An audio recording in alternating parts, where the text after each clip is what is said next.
अगर चीन ने ब्रह्मपुत्र का पानी रोका भी तो असम सीएम ने पाक की लगाई क्लास फैक्ट के साथ। YLS न्यूज़ में आपका स्वागत है। असम के मुख्यमंत्री हिमंत विश्व शर्मा ने पाकिस्तान द्वारा ब्रह्मपुत्र नदी के पानी को लेकर फैलाए जा रहे भय को खारिज करते हुए तथ्यों के साथ करारा जवाब दिया है। शर्मा ने स्पष्ट किया कि ब्रह्मपुत्र भारत में बढ़ती है, घटती नहीं, और चीन द्वारा इसके प्रवाह को रोकने की आशंका बेबुनियाद है। मुख्यमंत्री का ये बयान पाकिस्तान के प्रधानमंत्री शहबाज शरीफ के सलाहकार राणा एहसान अफजल के उस बयान के बाद आया जिसमें उन्होंने कहा था कि अगर भारत पाकिस्तान के साथ सिंधु जल संधि को निलंबित करता है तो चीन भी भारत के लिए ब्रह्मपुत्र का पानी रोक सकता है। अफजल ने जियो न्यूज को दिए एक इंटरव्यू में कहा, अगर भारत पाकिस्तान की तरफ पानी रोकने जैसा कदम उठाता है तो चीन भी यही कर सकता है, लेकिन अगर ऐसा होने लगा तो पूरी दुनिया युद्ध की स्थिति में आ जाएगी।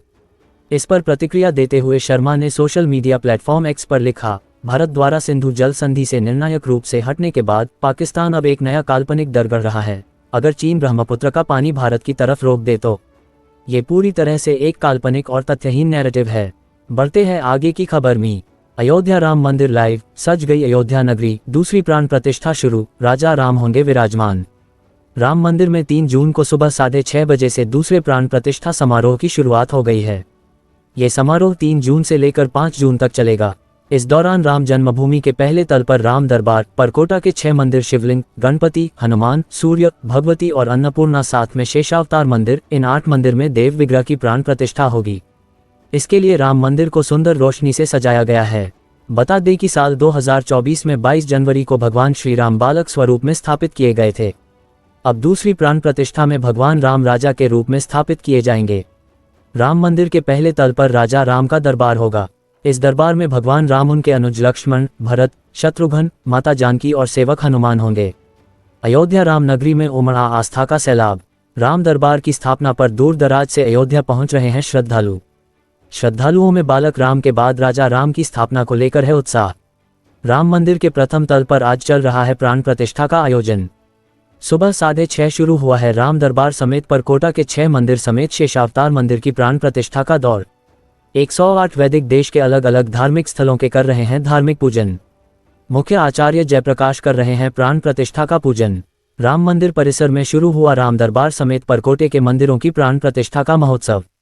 सुबह 6:30 बजे शुरू हुआ धार्मिक अनुष्ठान का दौर। कल प्रायश्चित पूजन के साथ कलश यात्रा का हुआ था आगाज। आज गणेश पूजन के साथ शुरू हुआ राम दरबार के प्राण प्रतिष्ठा का महोत्सव। देश भर के धार्मिक स्थलों से 108 वैदिक विद्वान करा रहे हैं प्राण प्रतिष्ठा महोत्सव का कार्यक्रम संपन्न। काशी के प्रकांड विद्वान जयप्रकाश है मुख्य आचार्य। गणेश पूजन के साथ देश के कल्याण की मनोकामना का लिया गया संकल्प।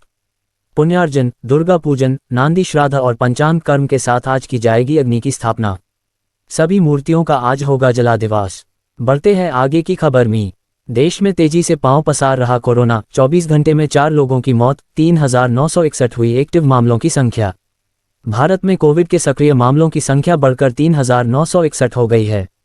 केंद्रीय स्वास्थ्य मंत्रालय ने सोमवार को जारी आंकड़ों में बताया गया है कि पिछले 24 घंटों में देश में कोविड से 4 मौतें हुई हैं।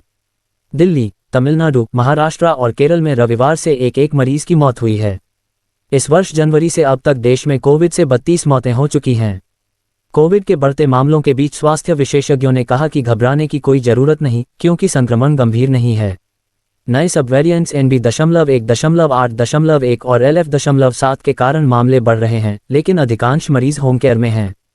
इस बार कोविड के कारण अस्पतालों पर बोझ नहीं पड़ेगा।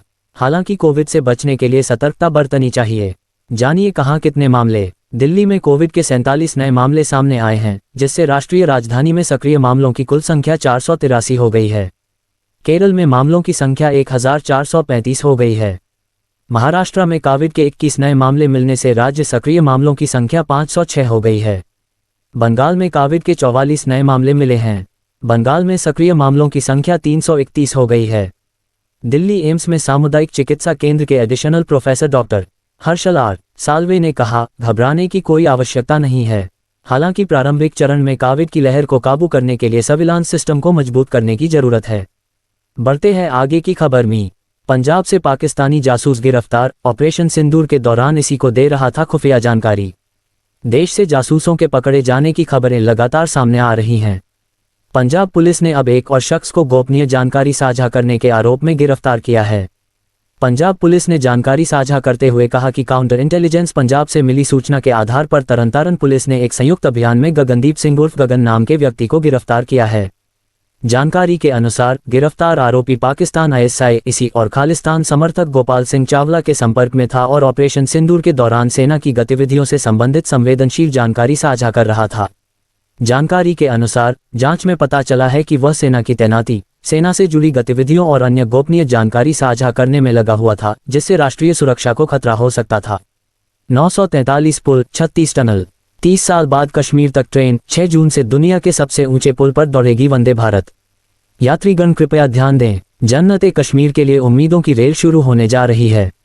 देश की सुरक्षा, पर्यटन, विकास और आर्थिक सामाजिक समृद्धि के लिए जितनी उधमपुर श्रीनगर बारामूला रेल 209 परिचालन जारी है। ये काम लिंक USBRL परियोजना USBRL प्रोजेक्ट महत्वपूर्ण है, उतनी चुनौतीपूर्ण भी रही। कभी भौगोलिक चुनौती आई तो कभी नदियों और पहाड़ों ने रास्ता रोका। कोरोना ने भी काम पर ब्रेक लगाई, लेकिन हार नहीं मानी। प्रधानमंत्री नरेंद्र मोदी जब 6 जून को कटरा से श्रीनगर के लिए पहली वंदे भारत ट्रेन को झंडी दिखाएंगे तो उन हजारों इंजीनियरों, कर्मचारियों व श्रमिकों की मेहनत भी रंग लाएगी, जिन्होंने परियोजना को पूरा करने में रात दिन एक कर दिया।